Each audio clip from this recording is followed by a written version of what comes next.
which you know that globally the question of security in relation to religious violence is a major issue of discourse. So in that context, it is a immediately relevant topic, and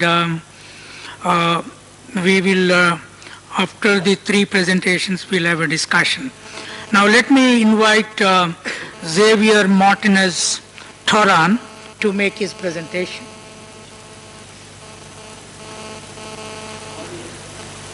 Javier.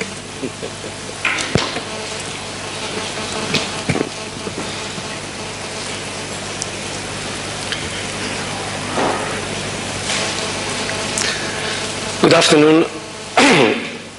First of all, let me express my gratitude to both Professors Cole Durham and Faiz and Mustafa for involving me in this exciting conference, which is having so many lively moments, as I was able to see. And we all know that these after-lunch sessions are very challenging, not only for the audience, also for the speaker, especially if the speaker is the kind of weary traveler that Brett Charles was describing yesterday in his excellent presentation, and the heavy traveler, in this case myself, has to fight against the adaptation to the time zone in India, and why not also to the delicacies of Indian food, which is, by the way, delicious. So I will try to be as direct as possible in order to, I was yesterday a very strict chair in terms of when it referred to the use of time, and I am not going to be more flexible with myself. The relationship between religion and security, allow me to say first that I depart here from a broad notion of security that goes beyond what is normally understood as the political and military understanding, or the public order understanding, the strict public order understanding of security.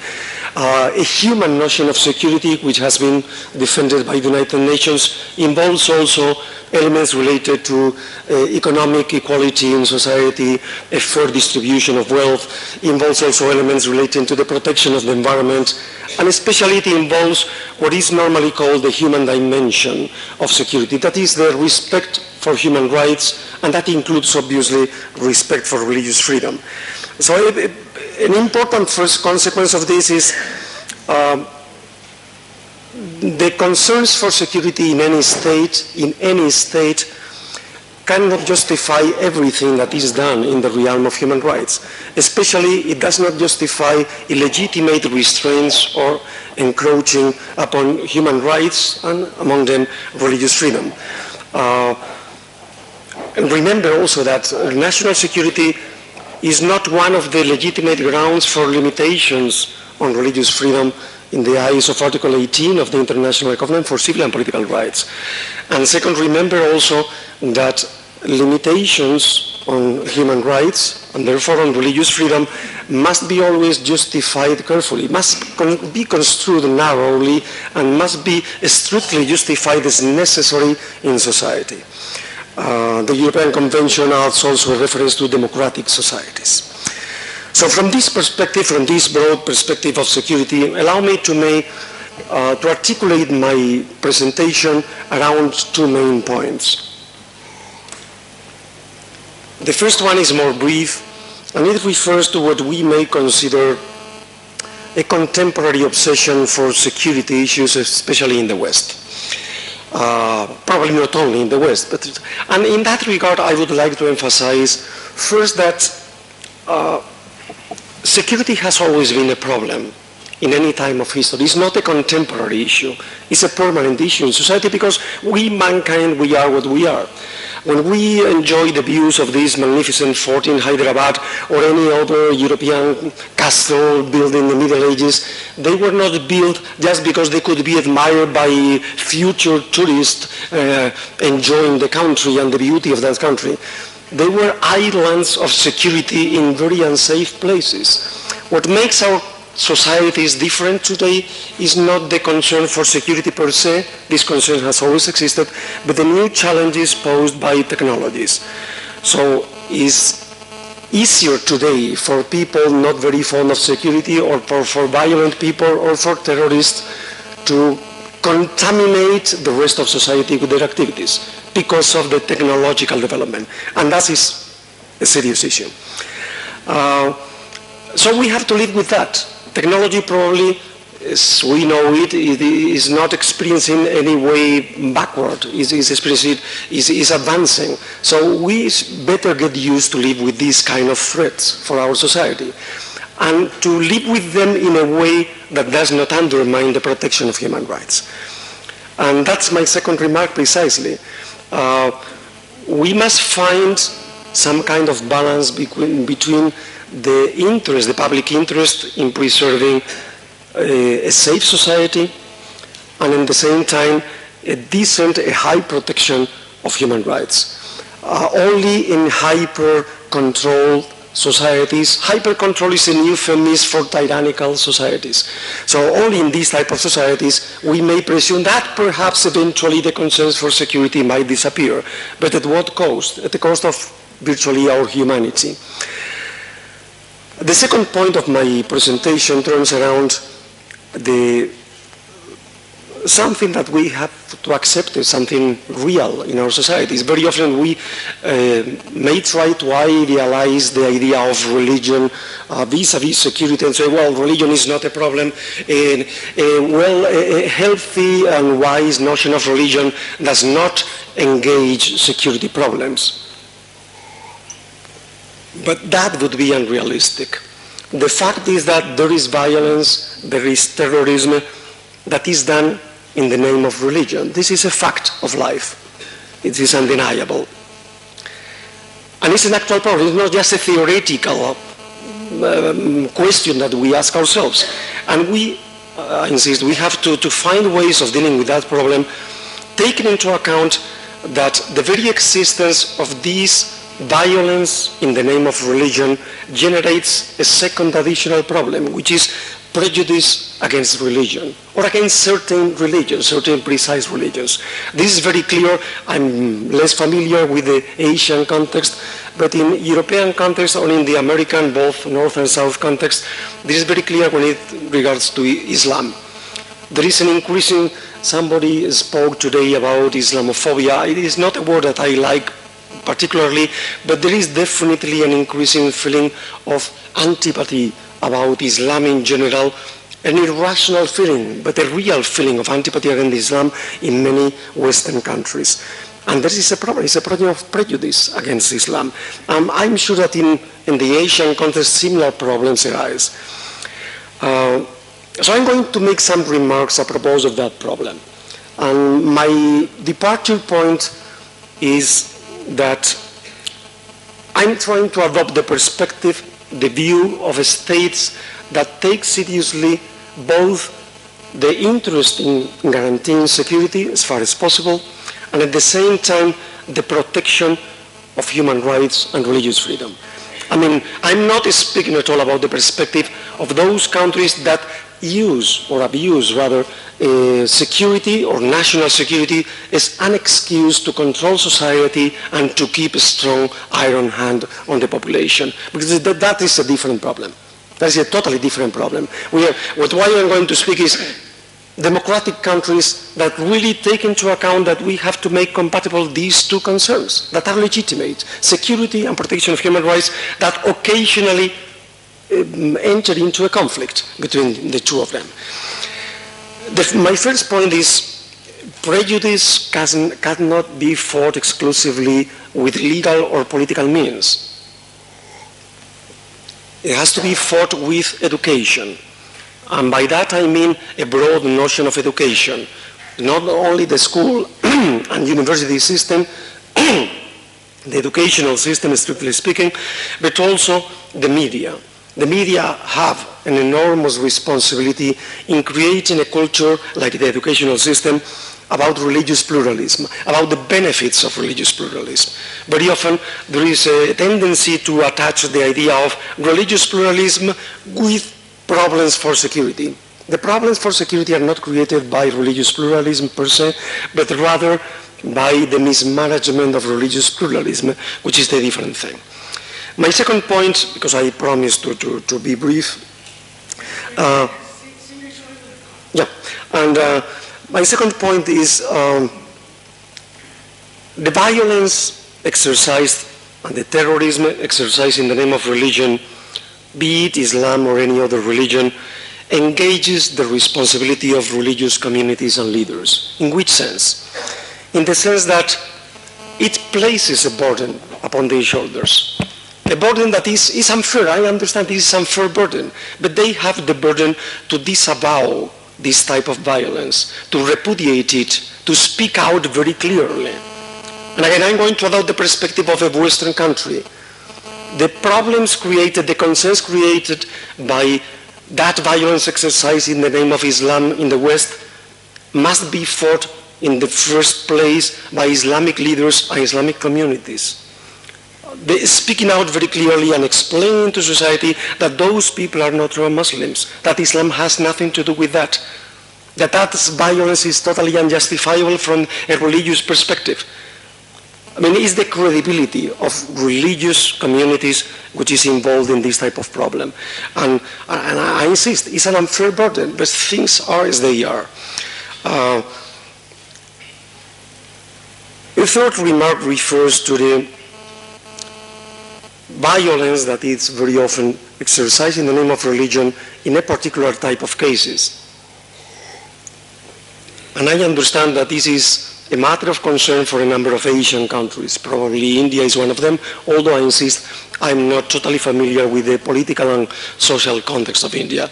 But I refer to the kind of violence against converts to other religions, religious conversions, or violence against conducts that are qualified or labeled, rather than qualified, as blasphemous, when sometimes people are just preaching their own religion, and they are immediately attacked with the label of you are guilty of blasphemy against whoever.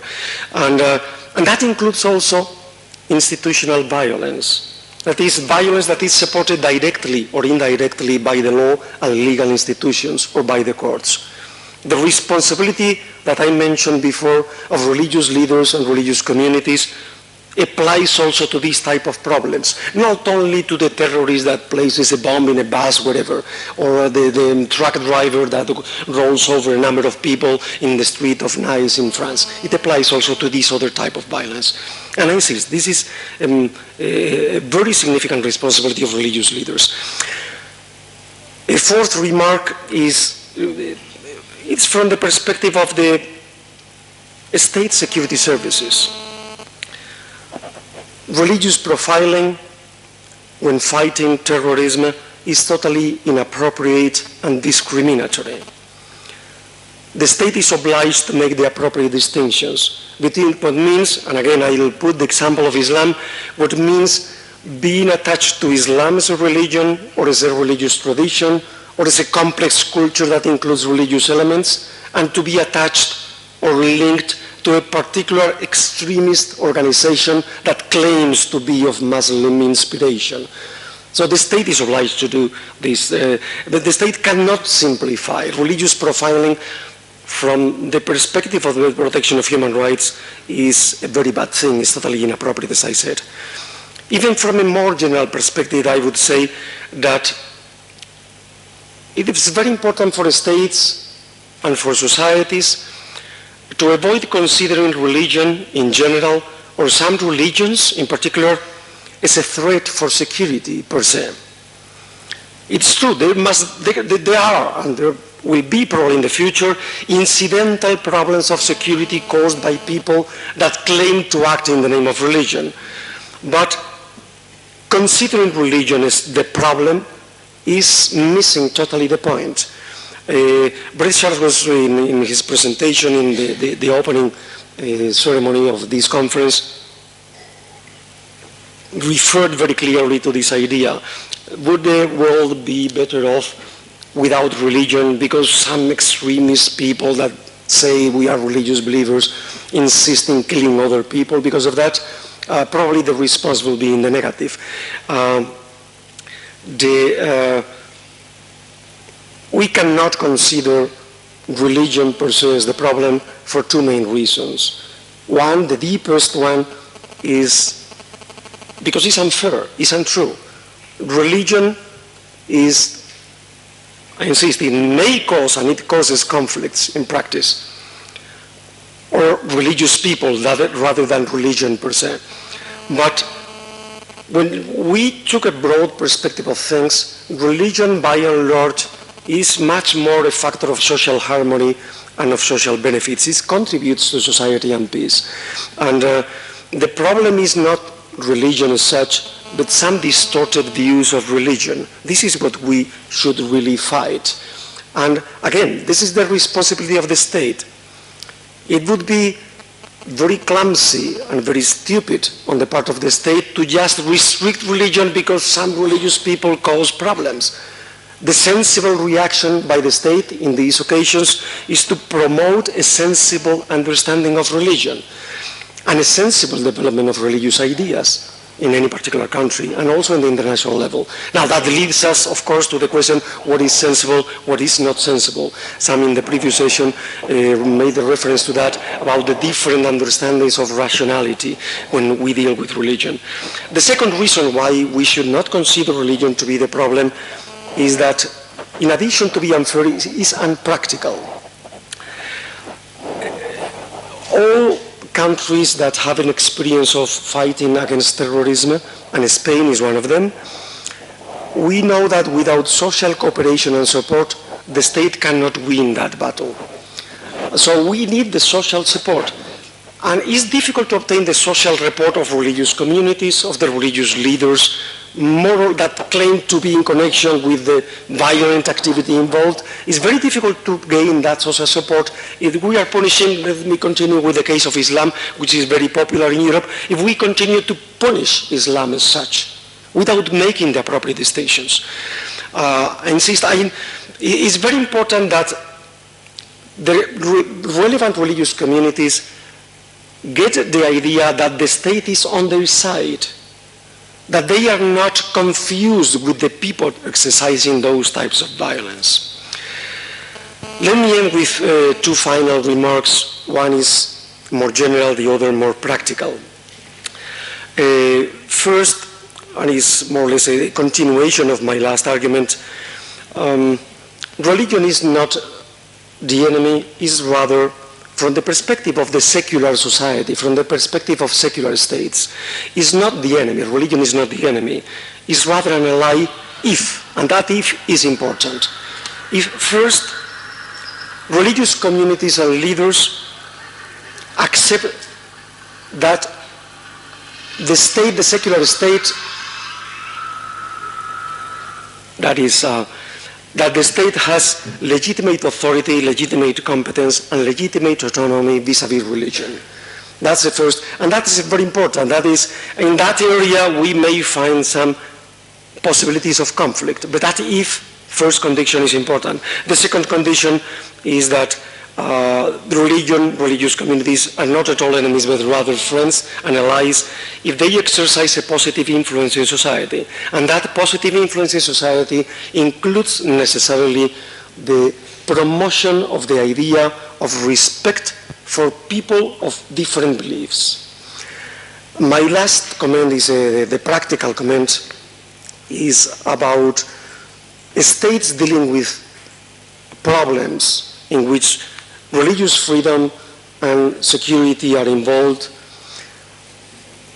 Probably it's a good idea to bring together and to make work together people from religious communities, that is religious representatives, and on the other hand, the people in charge of national security in the relevant states. This is useful for both sides. This is useful for society. They will get to understand each other better in that case, to get the other person's perspective. And it will help, that's my hope, to create trust, to build trust between two sides that too often seems to be in front of the other instead of hand in hand. Thank you for your attention.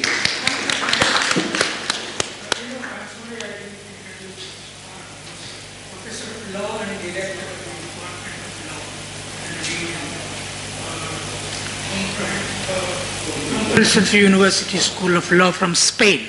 So now I request Mr. Ravi Nair, Professor Ravi Nair to speak. Thank you, Chair.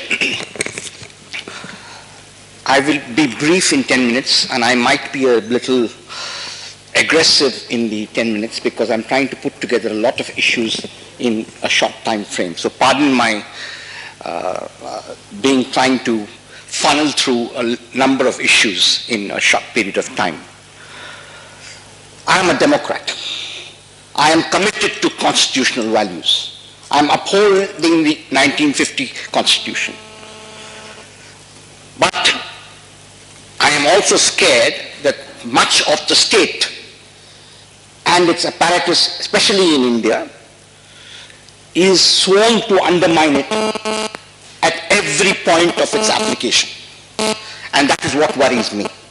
That the fundamental rights chapter of the Indian Constitution is presently being implemented more in breach than in conformity with, more in conformity with what was envisaged when these laws were passed or in the Constituent Assembly. This problem is not only confined to India. The problem is that, terms such as emergency measures are used very injudiciously in very many legal jurisdictions. And it brings a certain triviality to matters that have crucial implications for the protection of fundamental rights. And there can be no simplistic explanations to the difficult problems of the intersections between societal problems like religion and terrorism. You can't just be oversimplistic and understand that there is a complex combination of social triggers and individual characteristics when you deal with this. Let me come down to the Indian experience. We are not strangers to terrorism. We indulged in terrorism during the freedom movement. Not very successfully, but we did. And the British brought a fair amount of anti-terrorist legislation into the IPC and sectional matters. But inbuilt into our constitution and subsequent legislation is legislation which absolutely truncates the fundamental rights chapter and brings forward a demonic face of state terror. Let me go through some of the issues. Preventive detention. We are the only state in the world, apart from the Institutional Revolutionary Party of Mexico in 1923 and Bangladesh, which have preventive detention written into the Constitution, not as a separate law, which is of a finite period of time, subject to legislative approval at every point of time, and judicial scrutiny at every point of its application. Written into the Constitution. Incredible. Incredible. What does it mean? It means that in many states in India, the individual is arrested for 2 years under the Public Safety Act or 1 year under the National Security Act. No little judicial review. The so-called advisory board, to put it mildly, is a joke. The 42nd Amendment passed during the emergency truncated our rights. One of the good things that the Morarji Desai government did in 1978 was bring the 44th Amendment. One of the most important facets of the 44th Amendment related to the fact that all national security advisory boards looking into the veracity and the legality of detention had to be manned by judicial or ex-judicial officers. 1978, this is the year of the law 2017. So bureaucracy has not yet gazetted that. Can you imagine any other place in the world where Congress and Parliament passes it unanimously and the bureaucracy sits on it and does not bring it into operation? Allahu Akbar, Jesus Christ, Guru Nanak Dev, I would exclaim. I would call on to my help every power, natural and unnatural and supernatural, to my aid. You cannot have this in the name of fighting terrorism. You must have the rule of law. You must have constitutional values. Official immunity. Official immunity. We have a section called 197 in our criminal procedure. No other democratic country has 197, where if my brother is tortured, it is not enough for me to go in front of a judge and bring prima facie evidence to convince the judge that my brother is tortured and the perpetrator, police or public officials must be brought to justice. I have to seek permission from the executive, not from a judicial officer, to prosecute this thing. The permission is never forthcoming. I can give you chapter and verse, only brevity does not allow me to do so. I can give you names of cases that we have dealt with.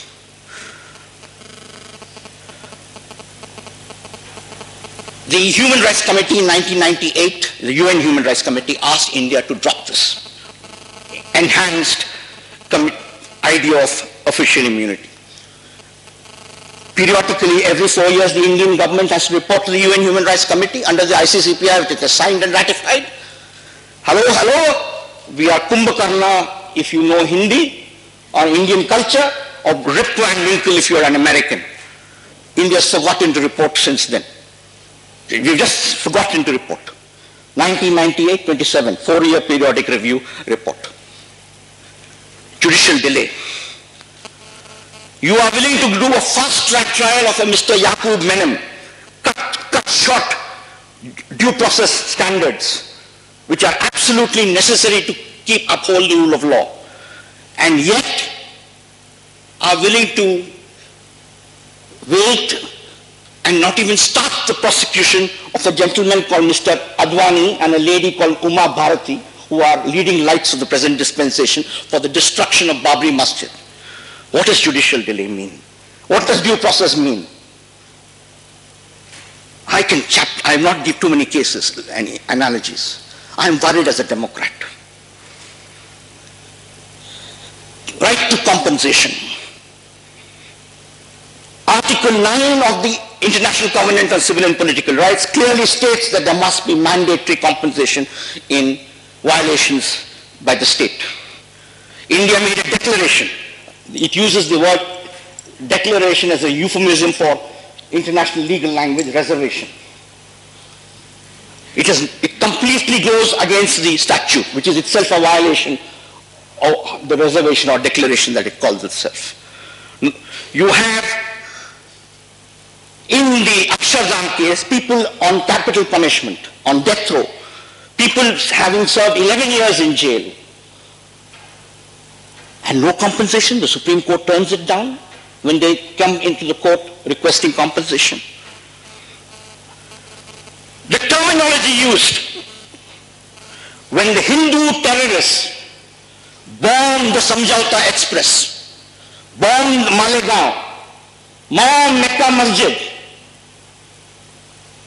Hindu militants. Thank you very much.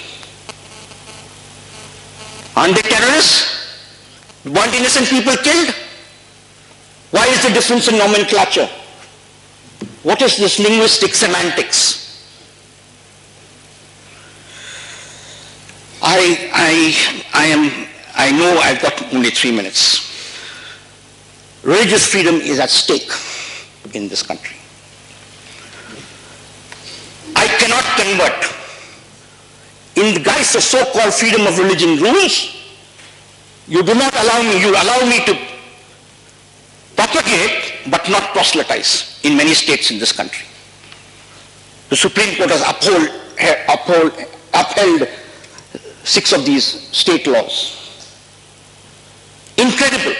In the 2012 cycle of the Universal Periodic Review of the United Nations, India came in for heavy flack on this, even from its friendly countries. India is coming up in March of next year, this year once again. Let's see if the tune changes. I am very, very skeptical. Intelligence. We have a secret deep state which would make the Stasi in East Germany green with envy. No parliamentary control. No control by the Comptroller and Auditor General. Anybody can be classified as a terrorist. Please read Malolda's book, Undisclosed Secrets. The training in the IB training school is all Hindutva training, not as of now, not the present dispensation, since the early 60s. Please read, that is the joint director of the IB writing his autobiography. Are we not worried about these things? Where the state is being made, national security is being equated to majoritarianism? I have another long shopping laundry list, but I will only end with one other issue. Even the judiciary is affected. I'm sorry to say that. Large sections of the judiciary are affected.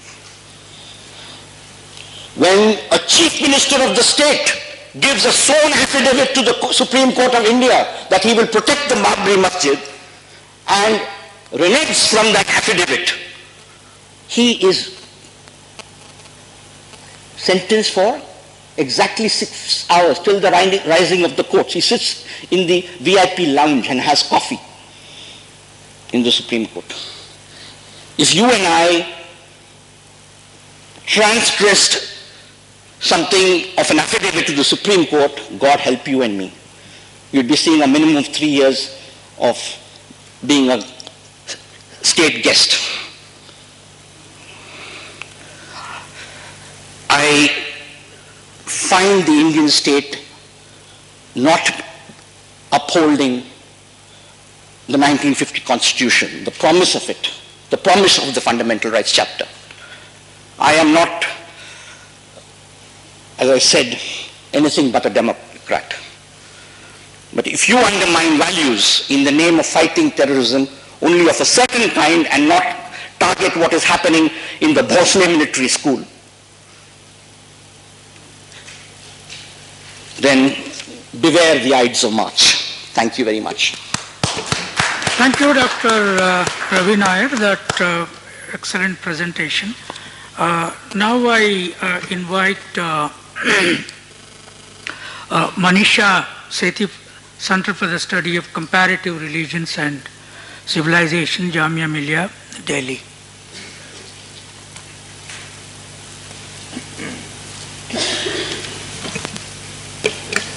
Thank you to the chair. My deepest gratitude to Professor Faizan Sahab for inviting me here and giving me this opportunity. I'll carry on from where Ravi's left, and there's been quite justifiable lamentation since yesterday about how the law is not being enforced. Judicial orders and compliance with law is being undermined. I would like to share a little bit about what happens when the full majesty of law falls upon a section of our citizenry. And I'm going to talk about the anti-terror laws and the extraordinary legal regime that we've had in place for quite some time now.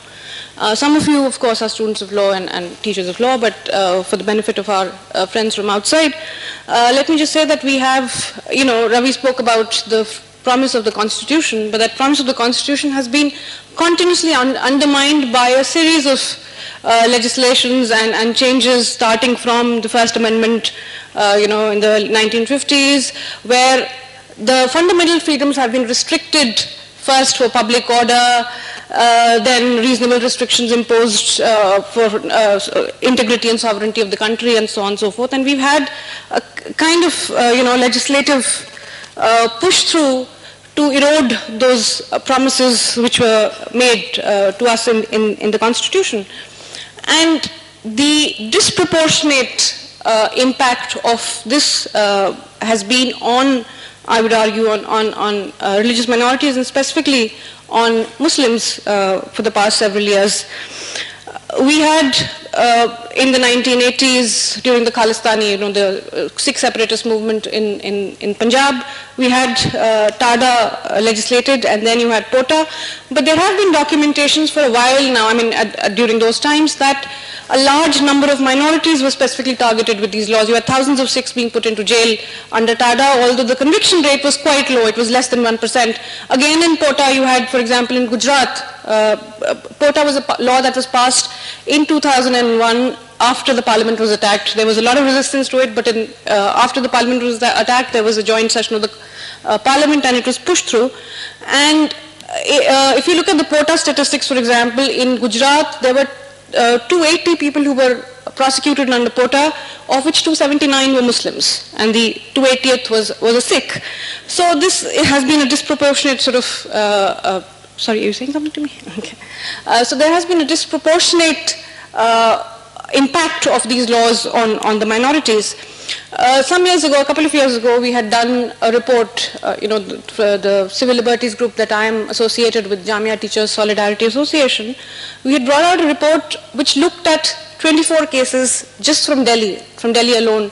And this report was titled Framed, Damned and Acquitted, which looked at where Muslim youth had been arraigned under various anti-terror laws and declared to be terrorists of this or that organization, whichever was in fashion at that time, whether it's Hizbul Mujahideen or Huji or Lashkar-e-Taiba, whatever is the flavor of the season at that particular point of time, they were arraigned as operatives of those groups. And over the years, the courts finally came to the conclusion that they were all innocent, that there was no evidence against them, and they were acquitted. But as Ravi pointed out quite rightly, there has been no compensation, nothing. But I would just like to, what's happening here? The key speaker spoke about the role of the media, but from our experience in India, we know that what the media does is to publish press releases of the investigating agencies. And I'm a little bit wary of this whole idea that there are these good guys fighting terrorism and there are these evil ones, these evil terrorists, and there is this black and white world. It's not, in my experience, it's not so really. The world is far too grey for that. But what was happening? The police was presenting the special agencies, and this is not your regular local police thana.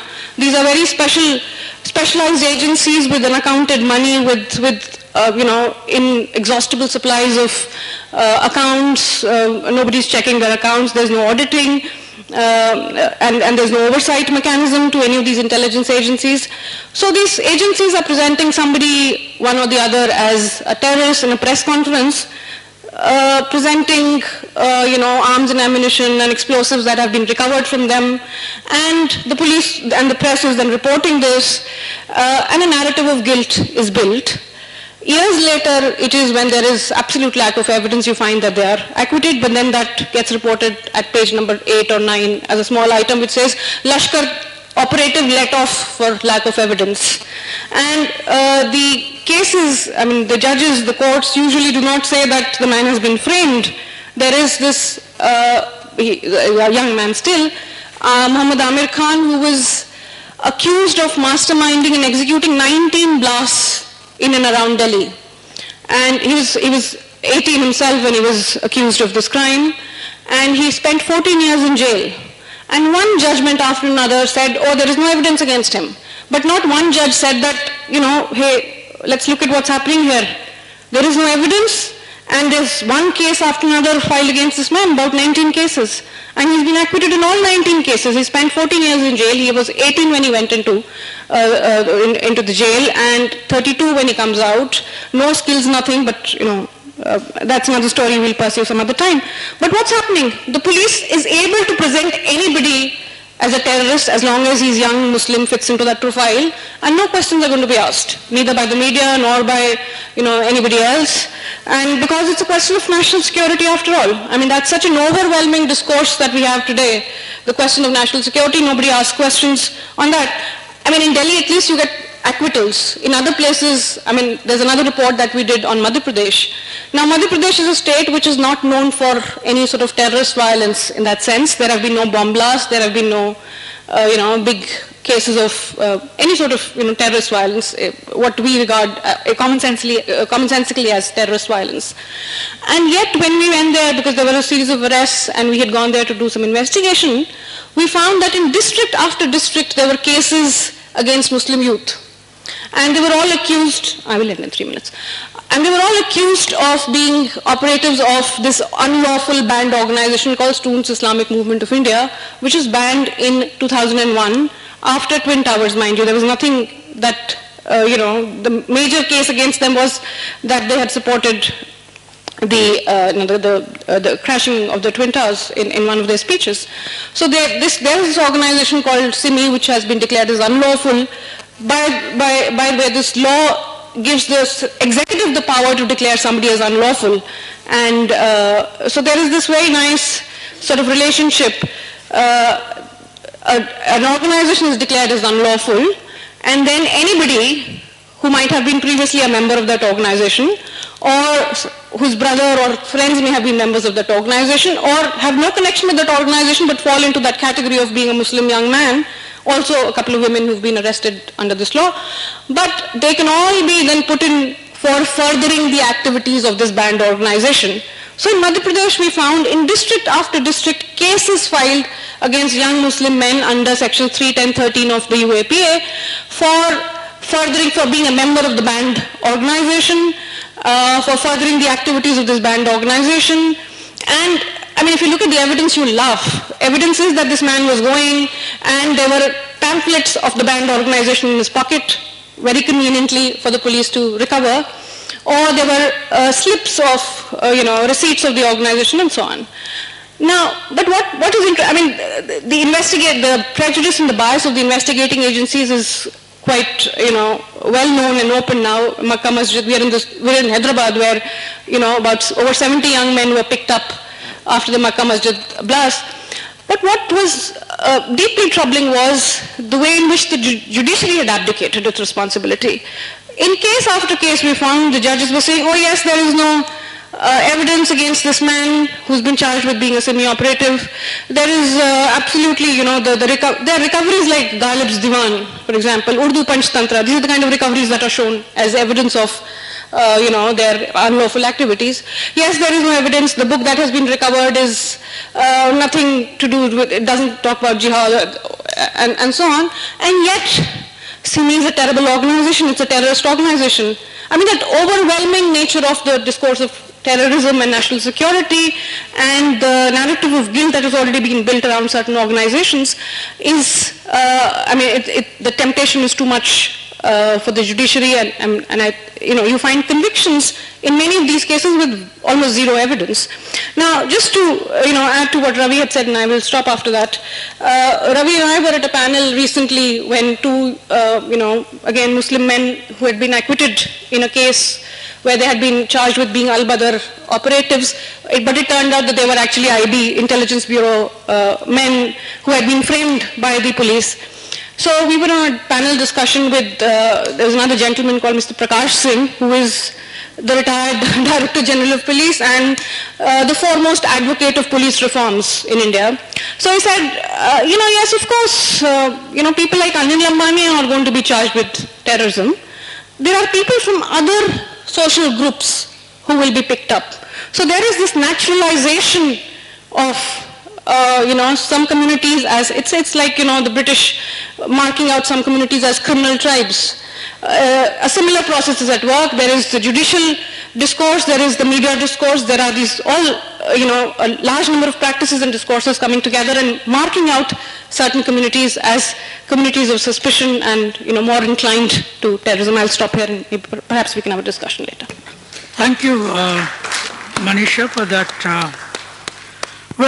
These three presentations around, one largely around the global situation of religion and security, and two other are specifically focused around the Indian problem. I'll just make one comment and leave it for questions. See, if you look at the South Asia, there is no country in this, whether it is India, Pakistan, Bangladesh, Sri Lanka, where prime ministers are not killed. In American history, 200 and odd years of its presidency, only 2 presidents were killed. But in India, 2 prime ministers were killed. And of course, one is the religious and the counter-attack on religious mass after Indira Gandhi. But certainly Rajiv Gandhi's was not religious issue. Or Benazir Bhutto. And then Mujibur Rahman and the former president of Sri Lanka, all of them.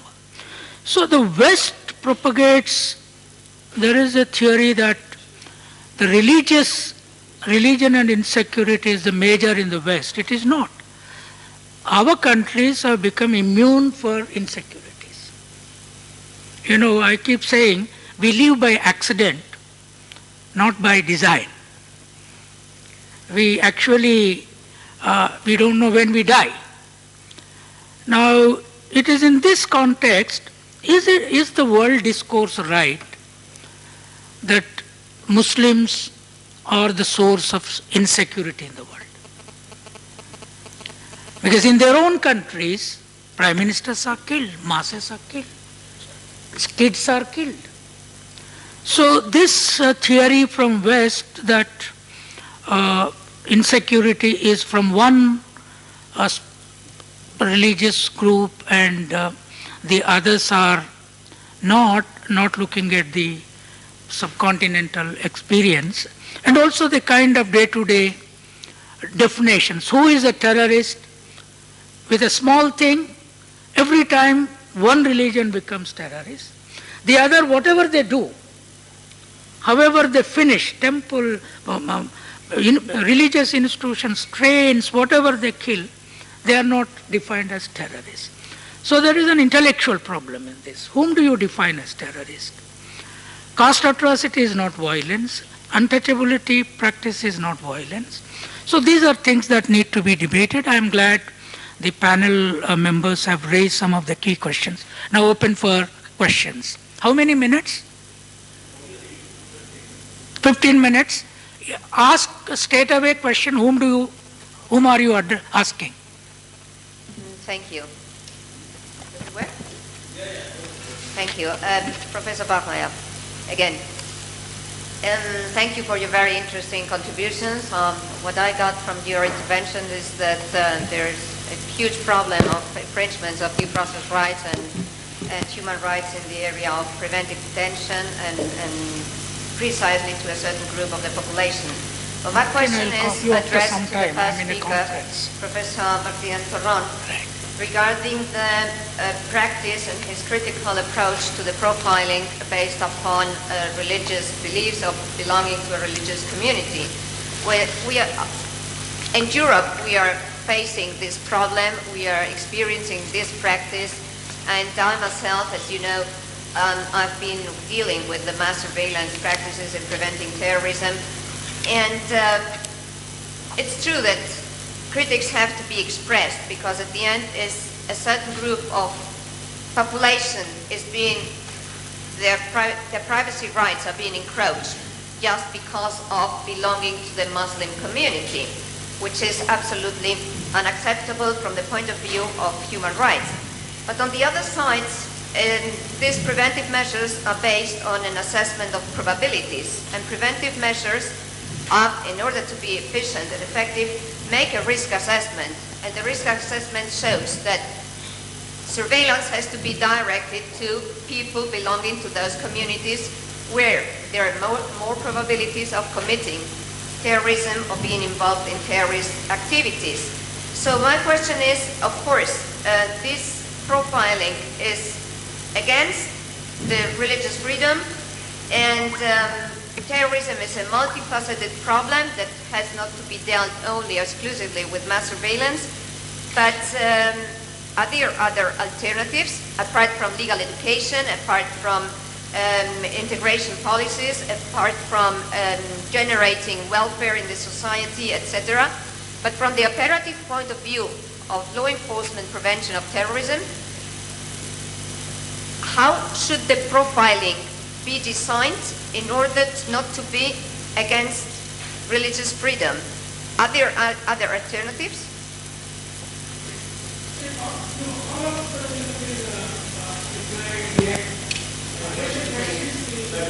Yeah, it's better. Okay. Yeah, we'll collect the questions and each one will reply. My question to Ravi Nair. See, humanism is the real religion, A terrorist is a terrorist. You can't name a Hindu terrorist or a Muslim terrorist or some terrorist. A terrorist does not have a religion because his activity is inhuman. It's a crime against humanity. So I feel we have to condemn terrorism because the violation of human rights. We should not name a terrorist appendage with religion, is a Hindu terrorist, Muslim terrorist. How do you react?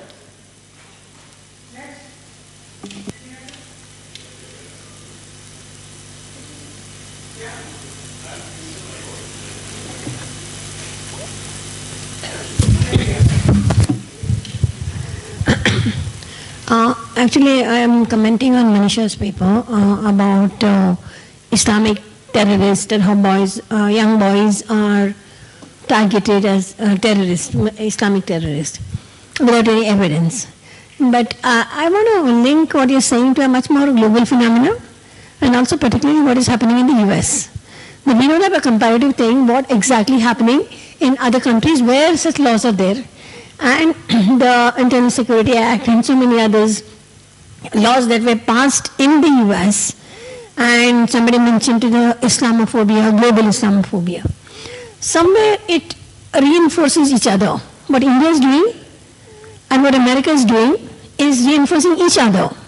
And when you say, sir, it should not be Islamic terrorist or Hindu terrorist or whatever, I want to give you a simple example of what happens in the US when any minority enters US, and particularly Muslim minority enters US, and the kind of checks that go through, including for famous personalities, just because they carry a Muslim name in their passport. So there is a definite bias over here operating, which goes as national security, or it is a routine check or something. It's not a routine check. It is a very selective check of particular race or particular religious people. And what India is doing today would have been a very important UN issue, global issue, etc., except that it has a sort of approval or acquiescence from developed nations that India is doing the right thing. And this is the way to go. And India has to be terrorism, Pakistan has to do in order to secure global security. So it is a very difficult situation where the fear against Islam or Islamophobia reinforces each other. And if it didn't happen in the US, it could not have happened in India with such impunity.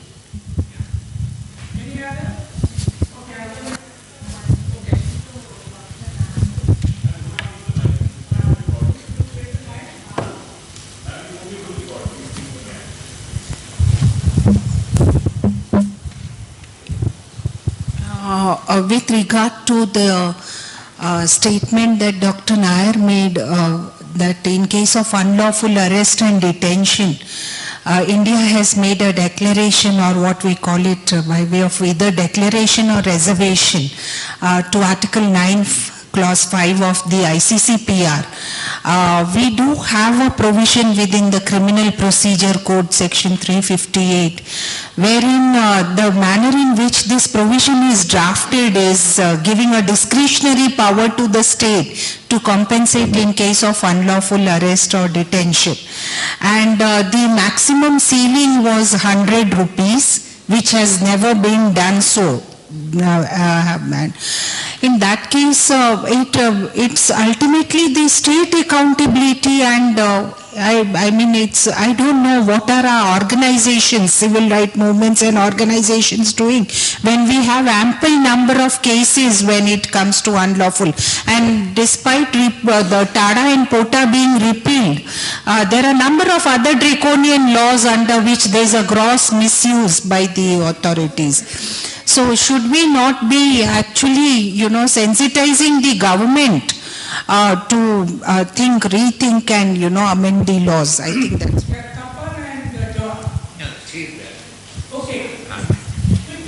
Yeah, I just want to ask both Ravi and Manisha, regarding what you said about targeting people from certain communities. I just want to bring your attention to one more aspect of this. It puts a lot of onus on these communities to reject terrorism. Whenever there is a blast or a terrorist attack in the US, the Muslims all of a sudden are expected to respond to it and say that they don't have anything to do with it. In the same manner in India also the same thing happens.